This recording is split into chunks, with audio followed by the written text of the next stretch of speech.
How's it going, everybody? I'm Lewis and we've got a new update from the Old School RuneScape team. This is the Tournament Worlds and Tithe. In celebration of Old School's 3rd birthday, they're going to be temporarily reopening the Tournament Worlds. Hop to either World 321 or 349 to get stuck in with some PvP action.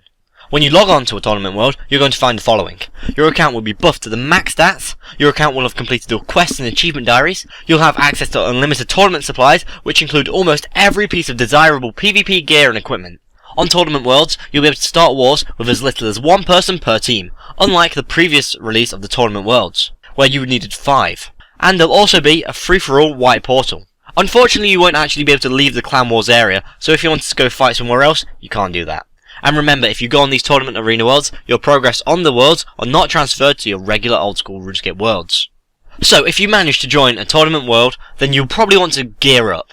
Head over to the nearest tournament supply chest near the purple portals. These chests are going to have a plethora of desirable PvP gear that will allow anyone and everyone to pick out their ideal setup for wars at absolutely no cost. The items found in the tournament supply chest cannot be moved into normal worlds. They are temporary and will only ever exist in the tournament arena. Something particularly noteworthy about this is the fact that Dragon Claws will be coming to tournament worlds later on in the month. Needless to say, this will allow so much exciting PvP for every type of RuneScape player. Whether you're a level 3 skiller or an experienced PKer, these tournament worlds will allow you to come together and fight each other. However, remember, these worlds will be disappearing once again at the beginning of March, so don't miss out on your chance to get in on the fun. Next this week we've got some Tithe rewards. There are some brand new rewards now available from the Tithe minigame. Starting off, let's have a look at the farming outfit. The farming outfit, similar to the way that the Lumberjack, Prospector's outfit and Angler's outfits work, gives you a total of 2.5 experience boost for farming when all pieces are worn. And there are 4 parts to this outfit. You've got the hat, the torso, the legs and the boots. In order to get this outfit, you're going to have to buy it at the reward shop for 400 points. Also, they're introducing the seed box. The Tithe seed box allows you to store any number of up to 6 different types of seeds. No more will you struggle for inventory space when you're out and about on your farming runs. The seed box will cost you 250 points to purchase at the Tithe minigame reward shop. So what are you waiting for? Head over to Tithe and make sure you get these amazing rewards. Next, the graceful recolors. If you regularly find yourself around Great Current, you may be able to get yourself a graceful recolor. Reaching 100% favour in a house in Great Current will unlock a new recolor for your graceful set. Talk to Austin in the Shazian clothing store and he'll offer your graceful recolors for the low price of 15 marks of grace per item. Now looking at these new recolors, I think they look a million times better than the original image they showed in the first developer blog, which was partially one of the reasons I actually voted no. I think if they showed these colours themselves, I was more likely to vote yes. Anyway, moving on to Clue Scroll in the Bottle. If you're an old school fishing enthusiast and a fan of clue scrolls, they've got just the update for you.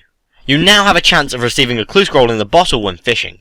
The clue scroll found inside of the bottle can range from easy to elite in difficulty, with the higher tier clue scrolls being appropriately rare.